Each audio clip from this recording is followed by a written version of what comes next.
Hello, everyone, and welcome to the fourth edition of Pratham's dialogue series for making work work for women.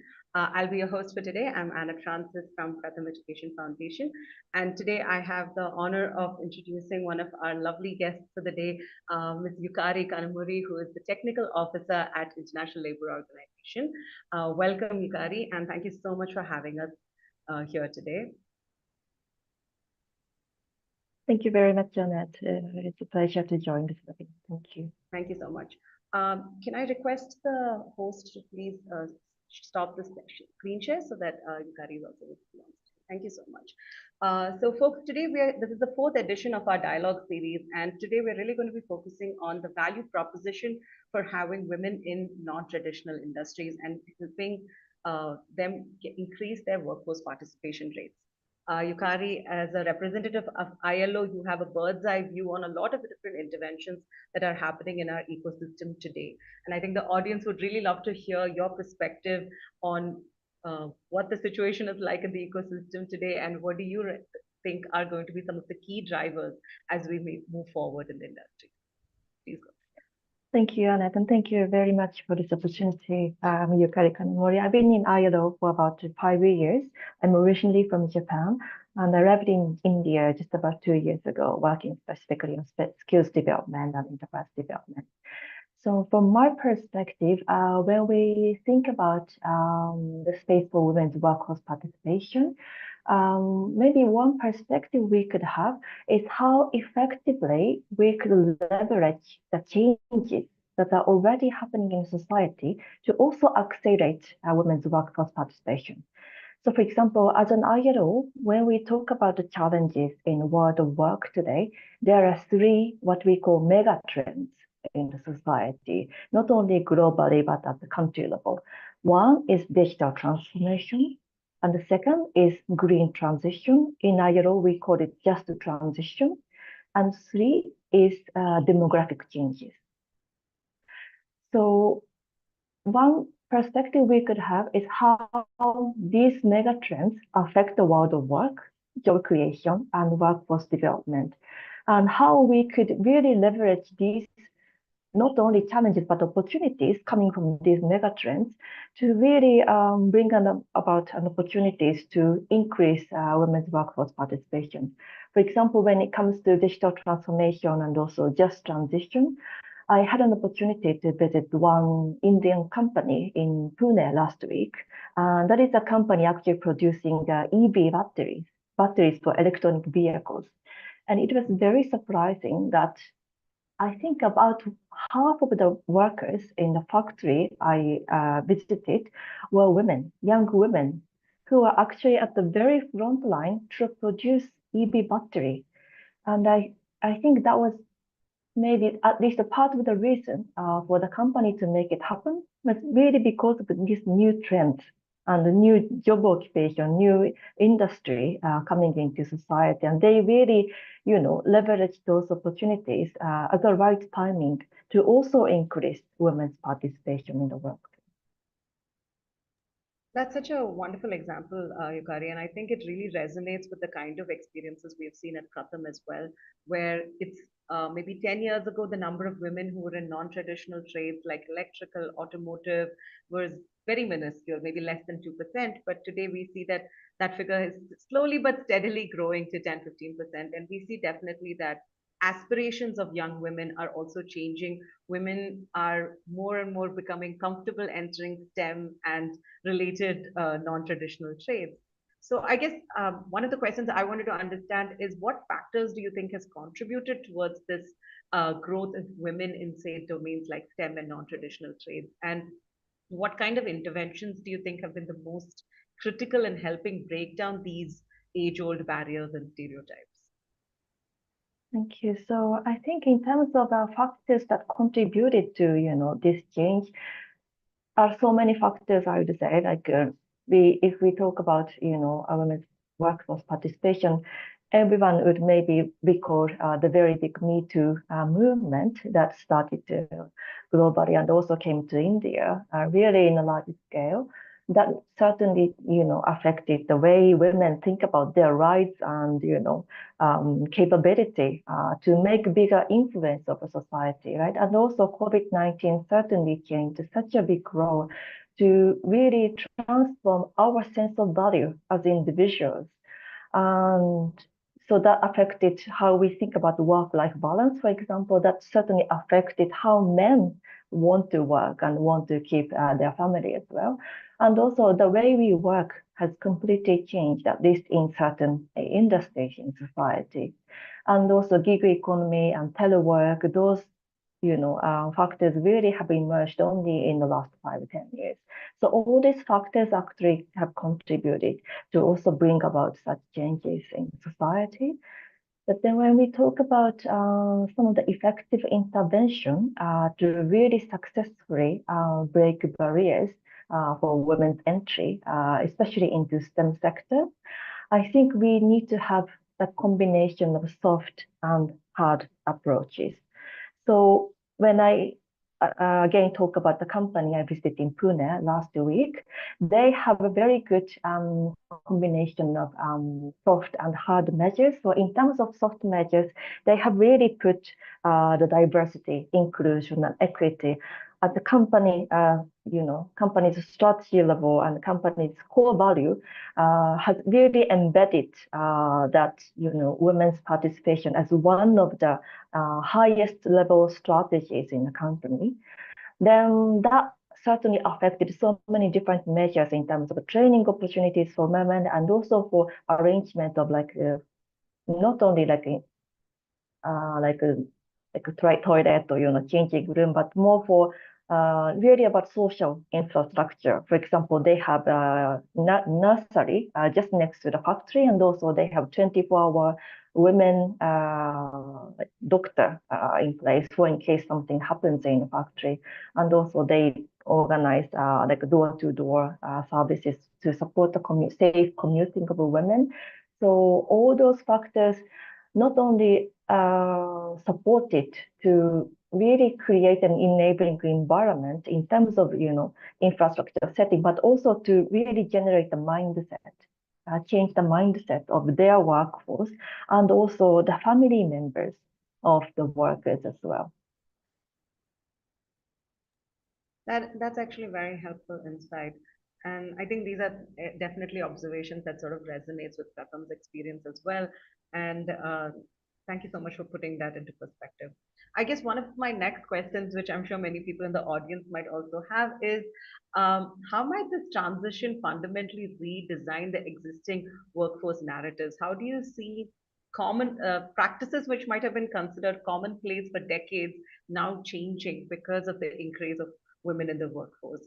Any thoughts on this, Yukari?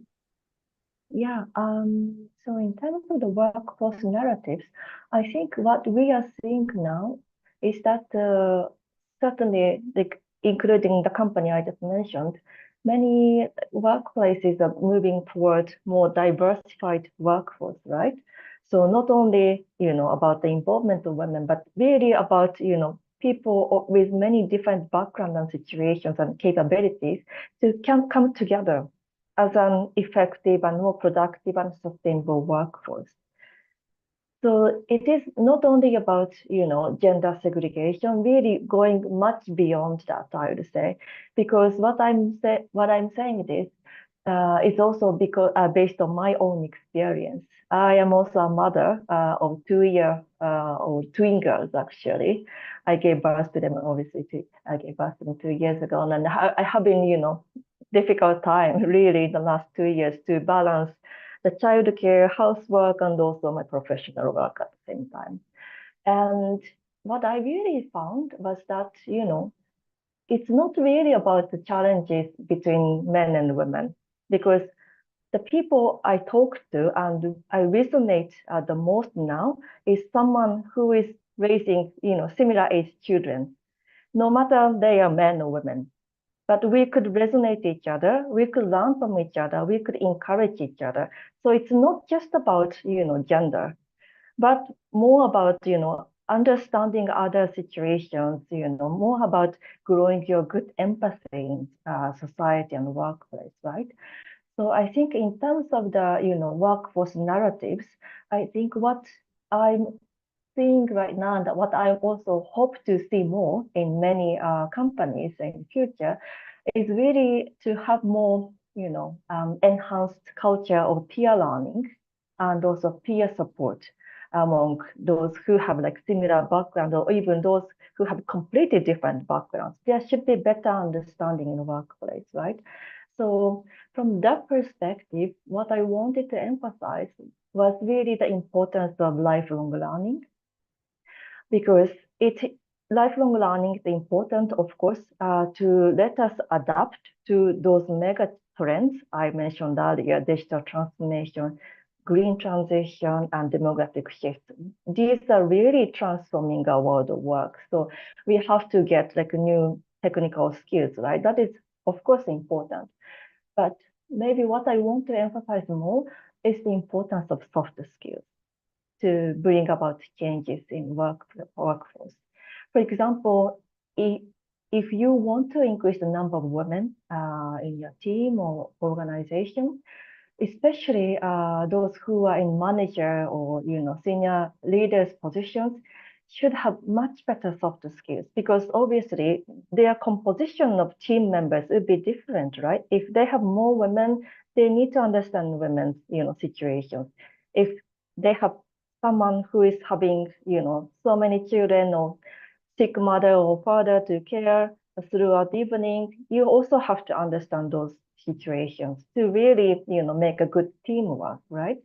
That really requires mind shifts, mind changes, um, changing the mindsets, and really about the leadership skills to how to bring about, effective teamwork, and also how to generate nice empathy and peer learning, peer support, culture in workforce. That is something really needed behind the scene. Yeah. I actually want to double down on one of the points that you mentioned about care work and how it plays a role in our general participation in the workforce. I think this is something we again see time and time again when it comes to our own training students, where as care responsibilities increase, it becomes even more challenging often to be part of today's workforce. So, could you share like what are your perspectives on how should the workforce be redesigned to be able to accommodate these care responsibilities? And how can organizations like Pratham, ILO, and others in the ecosystem sort of contribute towards this transformation? So I think there are so many different factors that could make it happen.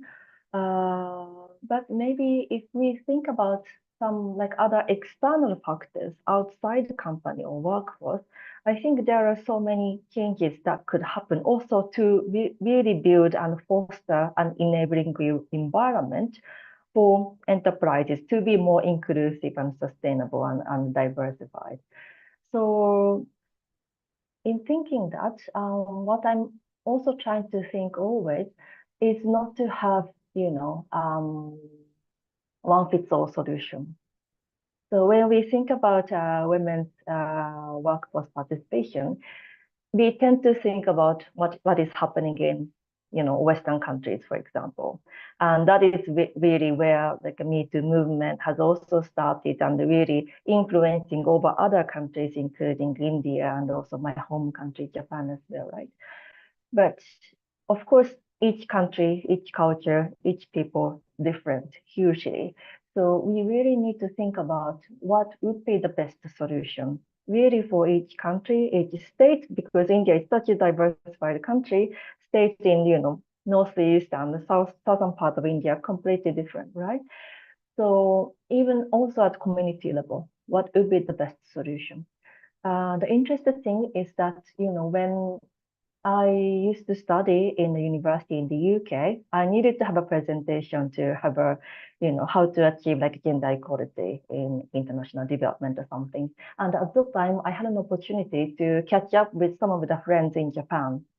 What was really interesting was that what my friends in Japan told me was that where I was thinking was really too much westernized. You should not think that is the way that could also work in Japan. because that's maybe not what we want or what it could suit our society. So that's what, women in my generation were still saying. So it's not like, we should not have a like blanket thinking, okay, so all women wants to work, all women wants to, make a good balance between housework and professional work. That may be true, but may not be true for both women and men. So that is one factor, that the importance of, customized approach to really think about the real situation and root causes in each context. But then I also, try to think about what could be the other factors that could also support women's participation in the workforce. One thing I also wanted to point out was the importance, like influence of businesses over society. So when we think about like gender equality or women's workforce participation, we tend to think about, okay, so what are the policy, changes happening in society to bring about, such changes. But that always takes time, right? And that is always, very complicated work. But in the meantime, how as a society, we could much more easily bring about the changes is really through our day-to-day lives.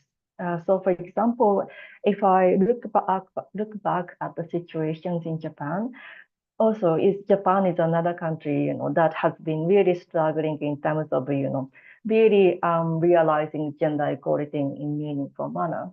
But what has been interesting is really the increase of so many different services and products in society that actually creates new culture, really affects how people think about their roles in household, for example.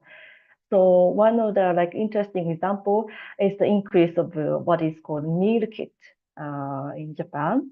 So it's just something very simple service, but basically you make an order online and just to get pre-chopped, pre-measured ingredients like meat, veggies, and seafood or whatever, and it comes with 2 or 3 recipes.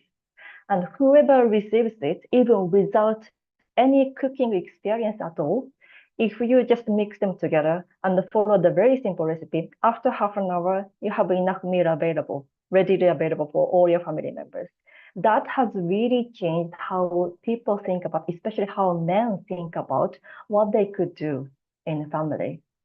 So that kind of, change. Then once one company successfully launches that kind of service, the beauty of business is that they compete each other, right? So many other different services also start popping up, and also, different products as well, like in terms of appliances or other services. Of course, this is just one tiny example, but how this kind of, small examples could start changing the way people think about their roles in a family is really impressive, and I expect to see many more coming there in India as well. I want to highlight 2, 3 points from what you said. One is, I think it's definitely true that in order to see how the workforce changes, you can't just look to policy, you also have to look to the workforce and the society itself. So I think it'll be very interesting to see as the years go by how, if India's female workforce participation increases, what kind of products or services might enter the market space as a result of it. I think the growing gig economy is probably a good example of the kind of new jobs that are getting created, and the workforce proportions are changing accordingly. Another element I think that I want to highlight to our audience is this strong interplay that you've pointed out between care work and professional work. It's not about the gender as much as it is about the nature of work, where both needs to be balanced in some way, shape, or form. And we might really look to industry to be able to set those structural activities in place so that we don't end up in a situation where it's down to the individual to be able to create solutions. And lastly, I think the point that you mentioned about how each society and culture are so unique and complex in the way that they exist. So the solutions cannot be something that is plugged and played from one location to the other. It really needs to be a blend that works for our culture and for our society. And I think it'll come down to each of us to be able to define that in the best way possible. I have one more question, which I want to make sure that we have the time to cover in today's discussion, is that one of the things we continuously talk about in the space of care work is the consequences of unpaid care work. One of the data points that we came across is that more than 50% of Indian women in the age group of 15 to 29 who are classified as NEET, which is not in education, employment, or training, are considered so because they're engaged in care work, which is currently unpaid and probably not as valued. How do you think we should be setting up measures or mechanisms to ensure that this relationship of care and work are sort of made more intentional? And any thoughts on how we can make how we as an organization can turn this into? So yeah, in terms of tackling the large number of needs in society, I think how effectively really we could reduce the burden of housework is very important, right? Because it is like some parts that can be reduced as a burden, right? So really the use of like new services, technology and products plays such a big role in doing that. And I see that India is such an innovative country in terms of the use of digital technology and, coming up new, very innovative services in society. So I'm sure like there are many more, especially businesses can play in bringing about really realistic measures to reduce the burden of housework in society. And like if, for example, one company successfully launches a very interesting product or services, that has a power to send such an important message to society, like not only to sell the product, but also to really sell the new culture, a new mindset. That is something needed in society. And now, like all the youngsters also look at social media all the time. So we should not really underestimate the impact of those services and products in society to really influence of our mindset. But also, I am thinking in terms of bringing about like more and like aspiring opportunities for young workforce. I think it's first very important to think about the better bridge between the industry side and also education side in society. For example, when I talk about the company in Pune that produces EV battery, I think in order to really make a sustainable development as a company, it is very crucial for them to also speak with like education institutions like ITI or those who make curriculum for the future workforce, right? By doing that, everything will be much more efficient and also effective in terms of what companies or workplace on its own, um, can do or have to do. So if we already start bringing about changes from the education level, that certainly affects not only to develop technical skills, but also soft skills to really let them think about why do we need to have both men and women in factory? Why is it crucial? And how that affects, innovation.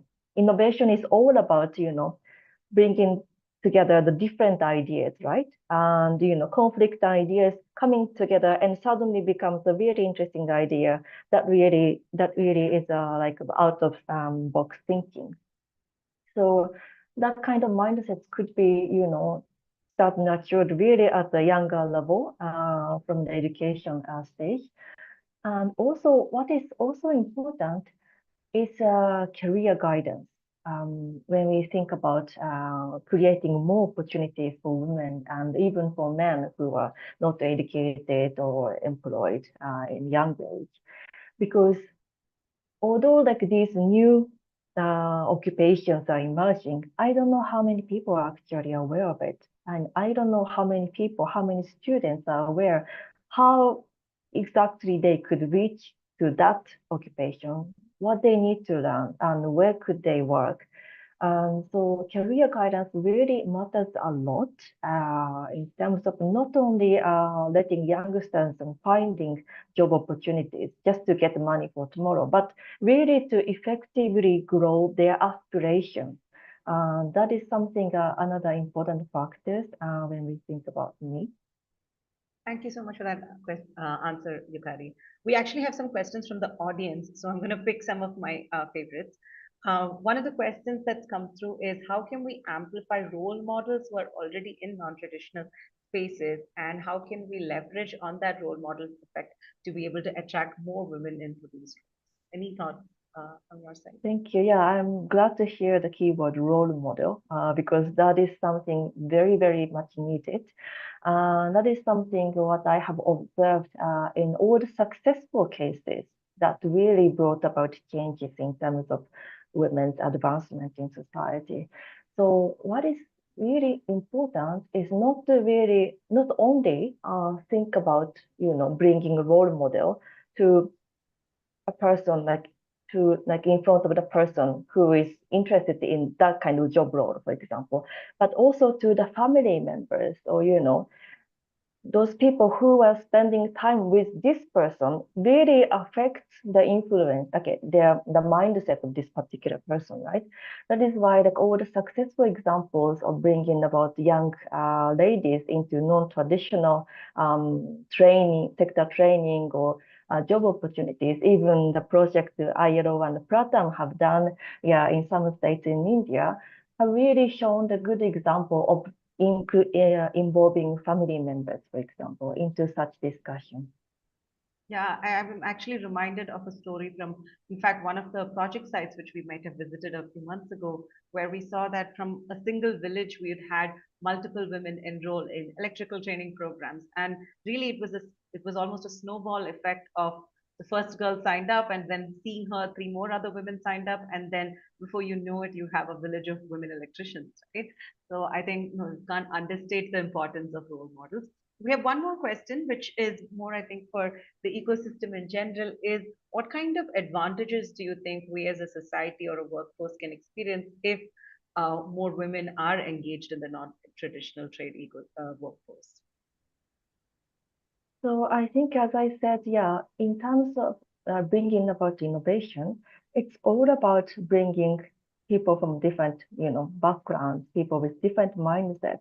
If, for example, even within one company, if someone from procurement talks with someone from like sales or communication or legal department, they come up with some different ideas which they cannot do otherwise, even just within like procurement department, right?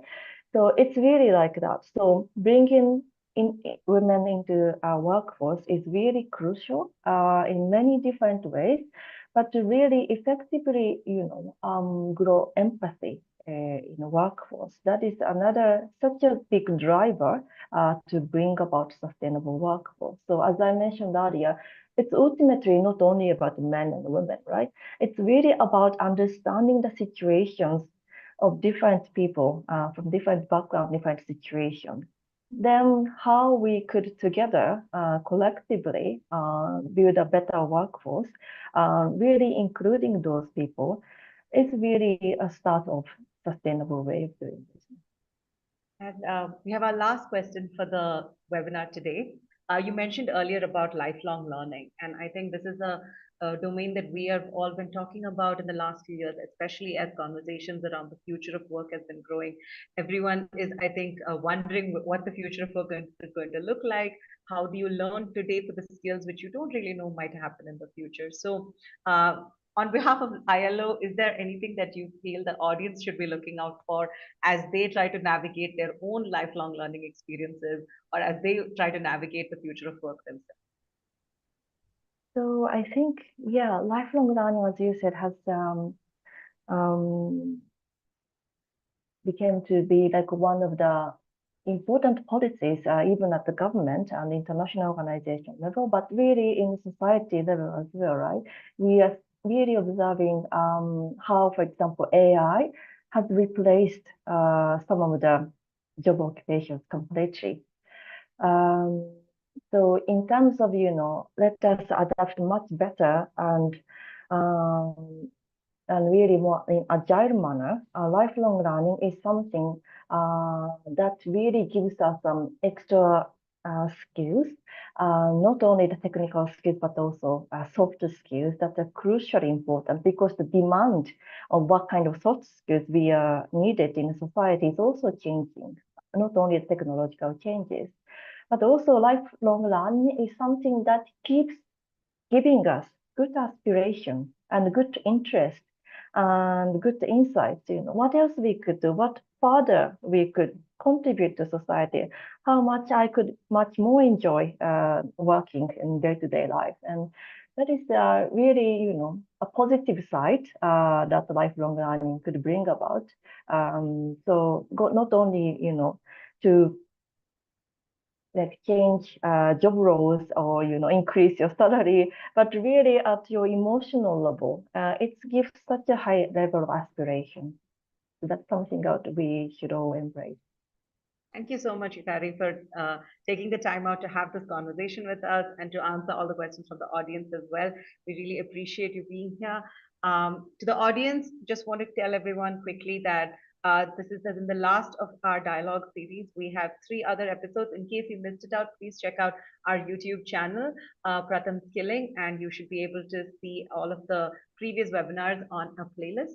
Thank you so much, everyone, and hope you have a great day ahead.